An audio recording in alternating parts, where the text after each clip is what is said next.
જય શ્રી કૃષ્ણ મિત્રો, નિત્ય સત્સંગમાં આપ સૌનું સ્વાગત છે।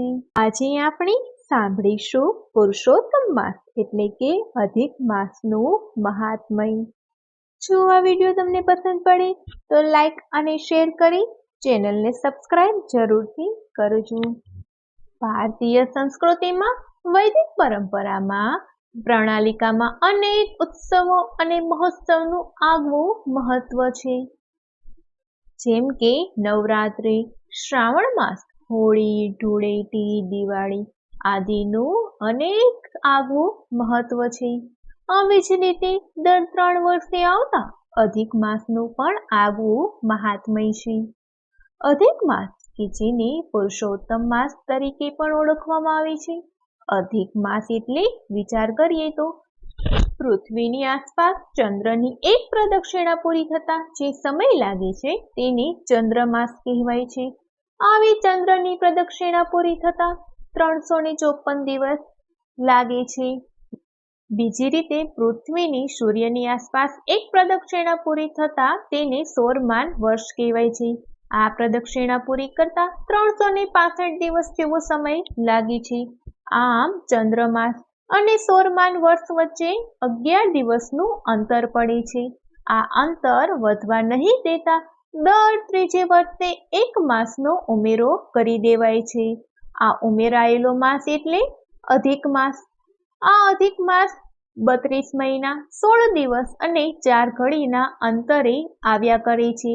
આપણને થાય છે કે અધિક માસને પુરુષોત્તમ માસ કેમ કહેવાય છે, તો એનું કારણ છે વર્ષના 12 મહિના છે। દરેક મહિનાના અધિષ્ઠાતા દેવ જુદા જુદા છે, જેમ કે 12 મહિનાઓના દેવ વરુણ, સૂર્ય, ભાનુ, તપન, ચંડ, રવિ, ગર્ભસ્થી, અર્યમા, મિત્ર, દિવાકર અને વિષ્ણુ આ 12 સૂર્ય હોય છે। પરંતુ અધિક માસ 13મો હોવાથી તેના કોઈ દેવ હોતા નથી, આથી તેને મળમાસ કહેવાય છે। લોકો તેની ઉપેક્ષા કરે છે। તેનો કોઈ દેવ ન હોવાથી મળમાસ અત્યંત દુઃખી રહેતો અને લોકો તેની નિંદા કરવા લાગ્યા। મળમાસના મનમાં ને મનમાં દુઃખી થવા લાગ્યો। છેવટે તે ભગવાન શ્રી કૃષ્ણને શરણે ગયો। જેને જેને સમાજે તપાવ્યા છે, તરછોડ્યા છે, ફગાવ્યા છે, તે રસ્યા છે અને ફેંકી દીધા છે, તેવા છોડી દીધેલા, હેરાન થયેલા તેને ભગવાન શ્રી કૃષ્ણએ સ્વીકાર્યા અને વધાવ્યા છે। ભગવાને મળમાસની વાત સાંભળી, પોતાના શરણમાં લીધો અને વરદાન આપ્યું કે તું મારા શરણમાં છે, માટે મારો ભક્ત છે। હવેથી તારી કોઈ નિંદા કરશે નહીં, તારી નિંદા એ મારી નિંદા ગણાશે। હવેથી તું પુરુષોત્તમ માસ પવિત્ર નામથી પ્રસિદ્ધ થઈશ। ભગવાને સ્વયં અધિક માસને પોતાનું નામ આપ્યું। ભગવાન સ્વયં આ મહિનાના અધિષ્ઠાતા દેવ બન્યા। ભગવાન સ્વયં પુરુષોત્તમ તરીકે પ્રસિદ્ધ થયા, માટે ભગવાને પોતાનું નામ અધિક માસને આપ્યું છે। ભગવાને સ્વયં શ્રીમદ ભગવદ્ ગીતામાં કહેલું છે કે હું આ ક્ષરથી પર છું અને અક્ષરથી પણ ઉત્તમ છું, તેથી લોકમાં અને વેદોમાં પણ પુરુષોત્તમ નામે પ્રસિદ્ધ છું। આમ ભગવાનનું પોતાનું નામ મળવાથી મળમાસનું જ્યાં અપમાન, નિંદા, તિરસ્કાર થતા હતા ત્યાં હવે તેને સન્માન, સ્વીકાર, પૂજા થવા લાગી। મળમાસ હવે ધર્મનો માસ ગણાવા લાગ્યો।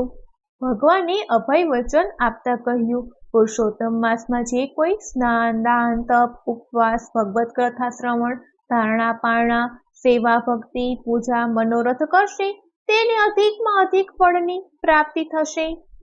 જેનું કોઈ નથી એનો ભગવાન છે। આથી અધિક માસનું એક આગવું મહત્વ છે।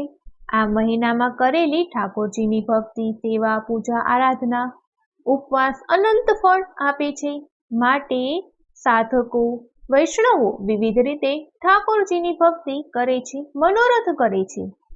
આ મહિનામાં કરેલી ઠાકોરજીની, પ્રભુની, પરમાત્માની સેવા, ભક્તિ, મનોરથ સાચા શુદ્ધ વિચાર ભાવનાથી કરવામાં આવે તો ઠાકોરજીની કૃપા પ્રાપ્ત થાય છે।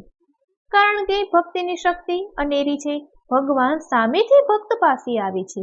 શાસ્ત્રોમાં એવા અનેક વર્ણન છે કે ભક્તોની સેવાથી, ભાવથી, અર્પણ તર્પણ સમર્પણથી ઠાકોરજી સામેથી ભક્ત પાસે ગયા છે। જેમ કે શબરીની ભક્તિથી ભગવાન રામ સ્વયં શબરી પાસે ગયા। વિદુરની ભક્તિ જોઈ ભગવાન શ્રી કૃષ્ણ દુર્યોધનના મેવા ત્યાગી વિદુરની ભાજી ખાવા ગયા. દ્રૌપદીની ભક્તિનો પોકાર સાંભળી શ્રી કૃષ્ણએ 999 ચીર પૂરવા ગયા. મીરાબાઈની સંપૂર્ણ યુક્ત ભક્તિ જોઈ ઠાકોરજીએ ઝેરને અમૃત બનાવી દીધું. પુંડરીકની માતા પિતા પ્રત્યેની નિષ્ઠાયુક્ત ભક્તિ જોઈને વિઠ્ઠલનાથ એક ઈંટ પર ઊભા રહી ગયા. અર્જુનની શરણાગતિ જોઈને પ્રભુ એને વશ થઈ એના રથના સારથી બન્યા. રાધાની વ્યાકુળતા, પ્રેમ, સમર્પણ, ભક્તિ, શરણાગતિ, સમર્પિત ભાવ જોઈને પ્રભુ રાધામય થઈ ગયા અને રાધાની પોતાનાથી આગળનું સ્થાન આપ્યું. 8 પટરાણી છતાં રાધાનું નામ કૃષ્ણની આગળ લેવાય છે. સ્વયં ભગવાન કહે છે, આવો જે ભક્તિવાળો તે ભક્ત મને અતિશય પ્રિય છે. ભગવાન અભય વચન આપતા કહે છે કે મારો ભક્ત નાશ પામતો નથી. આમ વિચારવું, જેણે પ્રભુનું ઠાકોરજીનું શરણ લીધું છે, સમર્પિત ભાવે ભક્તિ કરી છે, તેનું કલ્યાણ નિશ્ચિત છે. ભક્તિ જેવા ભાવથી જેમાં ભળી જાય તે પ્રમાણે થઈ જાય છે. માટે જ કહેવાય છે કે ઘી, દૂધ, દહીં, મધ, સાકર ભેગા મળી જાય તો પંચામૃત બની જાય છે. ચોખા ઘીના શીરામાં માત્ર એક તુલસી પત્ર નાખીએ તો તે પ્રસાદ બની જાય છે. રુદ્રાક્ષના મણકામાં ભક્તિ ભાવ મળે તો તે શંકર બની જાય છે. તુલસીના મણકામાં ભક્તિ ભાવ મળે તો તે વિષ્ણુ બની જાય છે. તો અંતે વિચારવું જોઈએ કે ભક્તિની શક્તિ કેવી અને કેટલી છે. આવી ભક્તિ જોઈને જ ભગવાન તેમના ભક્તો પર કૃપા કરે છે અને તેમના કષ્ટો હરે છે. તો હવે આપણે જાણીએ અધિક માસમાં શું કરવું જોઈએ તથા શું ન કરવું જોઈએ તેની માહિતી. અધિક માસમાં બની શકે તો ફળાદી ખાઈને જ આખો માસ વ્રત ઉપવાસ કરવો જોઈએ. જો આમ ન થઈ શકે તો એકટાણું કરવું જોઈએ. તીર્થ સ્થાન કરવા જોઈએ. આ માસમાં દાનનું પણ ઘણું મહાત્મય છે. ખાસ કરીને વ્યતિપાત, સુદ અને વદ બારસ, પૂર્ણિમા, અમાસના દિવસે ખાસ દાન કરવું જોઈએ. આ માસમાં પ્રતિદિન શ્રી પુરુષોત્તમ ભગવાન શ્રી કૃષ્ણની પૂજા અને તેમનું નામ જાપ કરવું જોઈએ.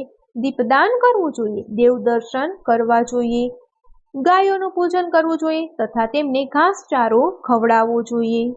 આ માસમાં વિવાહ, જનોઈ, દેવ પ્રતિષ્ઠા, ગૃહારંભ, વાસ્તુ શાંતિ જેવા કાર્યો ન કરવા જોઈએ, કેમ કે આ માસમાં સૂર્ય સંક્રાંતિ આવતી નથી. તેથી આ માસમાં કોઈ પણ શુભ કાર્ય કરી શકાય નહીં. તો મિત્રો, આ હતું પુરુષોત્તમ માસનું મહાત્મય.